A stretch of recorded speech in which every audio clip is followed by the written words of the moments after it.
Joe in real life. So I thought I'd just talk to you today. I thought I'd show you the video in real time and just talk through. Yeah, I don't know, man. I've got a lot of thoughts in my head and a lot of feelings, and they're just, they're having a hard time fully manifesting. But onto the squats. Let's skip that stuff and let that happen organically. I'm doing the banded squats again, and I was working up. These are great, by the way, and I regret talking smack about Squat University because A, I don't even know that's where I got this variation from, although I am fairly certain, I'm not sure. And B, it's so good, and like I can feel with absolute certainty what's wrong in my mechanics just by the addition of this band.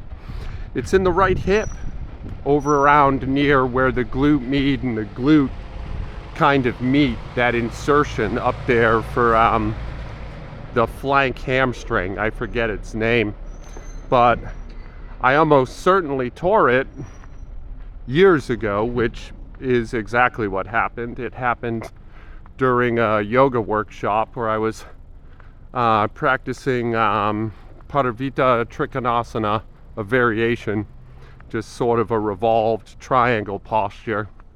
And I remember it clearly. I remember there was another student from our studio there, and he was a lot better yogi than me, and he was right beside me. His mat was right next to mine, and his posture was beautiful, and I was feeling all kinds of angst about it.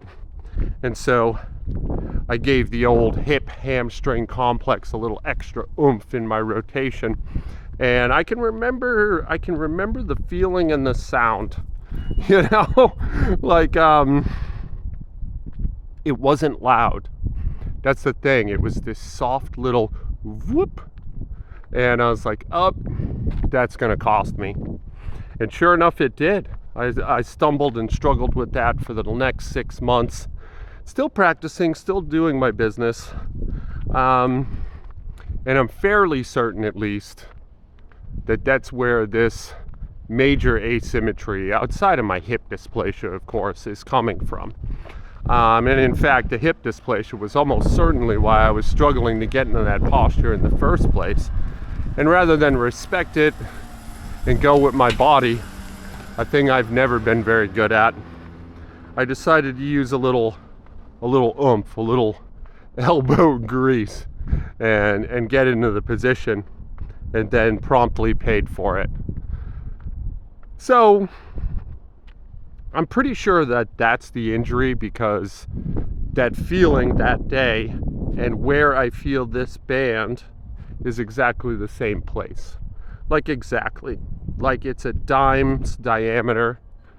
It's that specific, and it doesn't hurt, but I feel a strange pulling, and this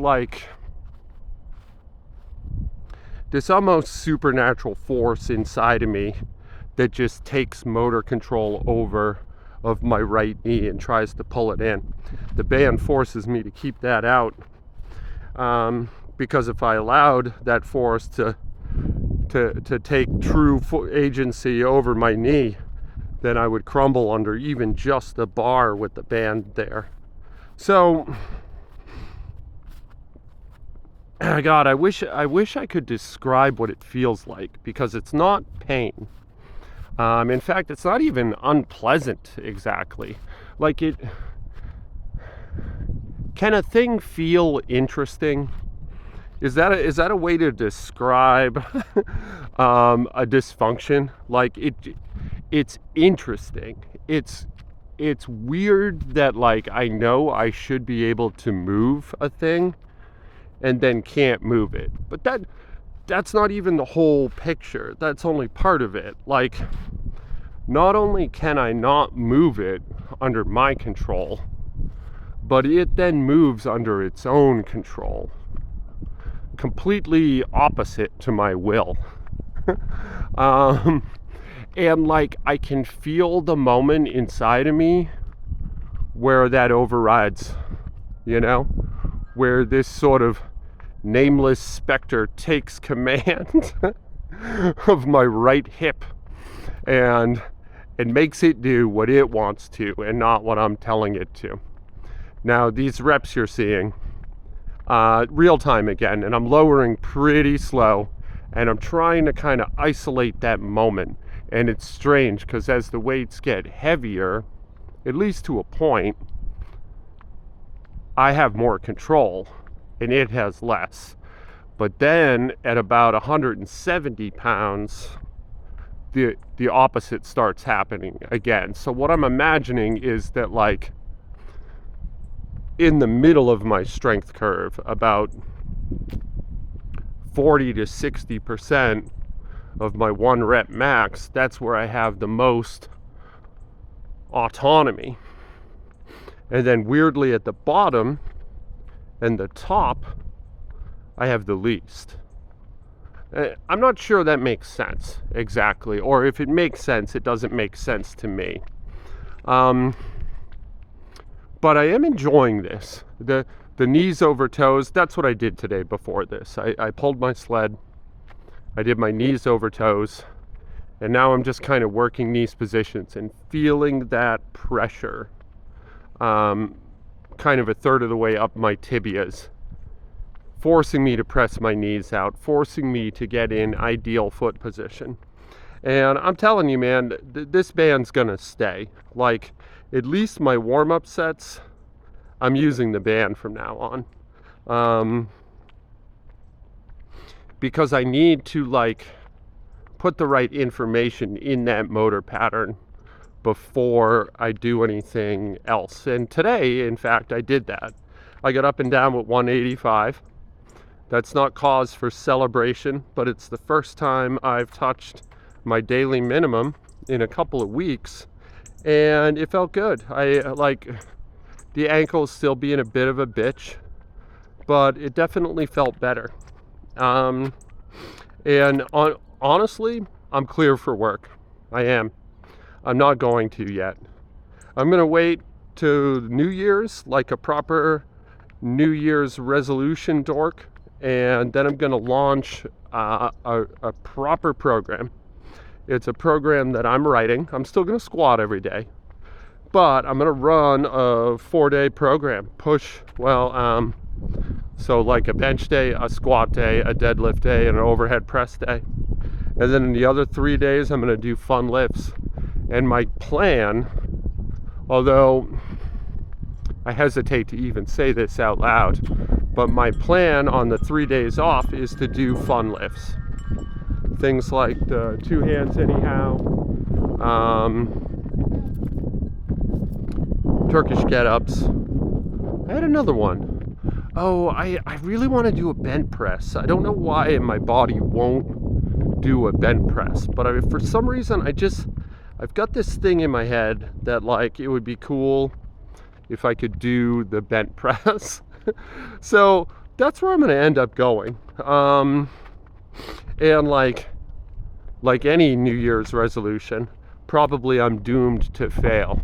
But I don't know. It's been fun to write a program and think about it again, and it's been fun to feel confident that whatever happens, at least I'll be able to know that I did my level best to get myself in a position for success, you know? That I'm not rolling in cold. That these mechanical problems that I have almost certainly cannot be repaired. Not without, like, medical intervention, right? But in so much that I can move the needle, I've done that work. I've been diligent. I've been careful, and I'm going to continue to do so. And it will forever be my assistant's work. You know, gone are the days where I do isolation movements that are not in my knees over toes, upper lower body prescription. Well, and I realize I haven't shown you exactly what I'm doing with that yet. Well, I showed you the knees over toes stuff. That's not esoteric knowledge. But the upper body stuff I haven't done an actual, like, video on yet.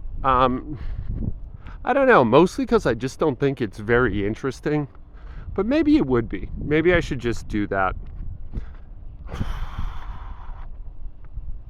God, just even saying like I should do that and then thinking about doing it, like it's just this a part of me that's like, I don't want to do that, man. Why would I do that? What would be the reason? You know? Like they're just really basic movements with a slight emphasis on end range mobility. Done for somewhere in the ballpark of 20 to 25 reps. Usually only one set, although I will admit occasionally I do a second set or a drop set just because it's fun. It's more fun. Yeah, I guess we'll see, you know. That'll unfold organically. I'm sorry, I walked into a patch of wind. I'm outside in my cul-de-sac. And as usual, I'm trying to run away from the people that are getting up and going to work because they'll wave me down and want to talk, and I don't like that. It's too early for that. That's going to happen to me all day at work. I don't want to start my morning that way. What else, man? What do we got here? We got 3 minutes left. I think I'm gearing up for the 185 without the band. So yeah, I worked up with the band. And then I did just one rep without at my daily minimum. And I do want to watch that with you just to see how it looks. I think I'm there now, or this might be the 170 with the band. I'm not sure. I was kind of just rambling on, and I forgot to pay attention to the video. Because I kind of just did this thing, so I don't know. I know the squats look fine. They look good. And the band, well, I'll admit it, I was skeptical. I was more than skeptical of doing this movement with the band. I hate putting it around my feet. I feel like a dork. And I hate trying to get under the bar with it. I feel I'm doing this weird shutter step. And I feel like it's my first day standing upright on two legs. But oof. It really works. Like, as I'm walking around the cul-de-sac right now talking to you, I can feel that area of my glute and hamstring on the right side just lit up. It'll almost certainly be unhappy later. I wonder if it's scar tissue, you know? Like, is that what scar tissue feels like? Is that what that spiderweb warm feeling is a sign of? You know what? I'm going to Google that later. Stay tuned tomorrow, and I'll report back on scar tissue. I am kind of thinking it is, though, right? Like, could it be a complex of scar tissue pulling on my healthy tissue, like contractile tissue?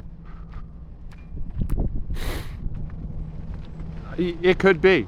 Like, honestly, I said that like almost flippantly as a joke, but that kind of makes sense actually. All right, here's the 185. I'll watch it for the first time, same as you.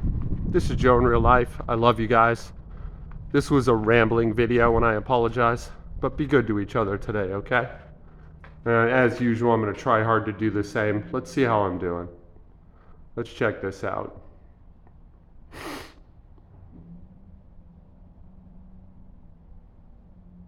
Dude, that looked great. I pitched forward slightly.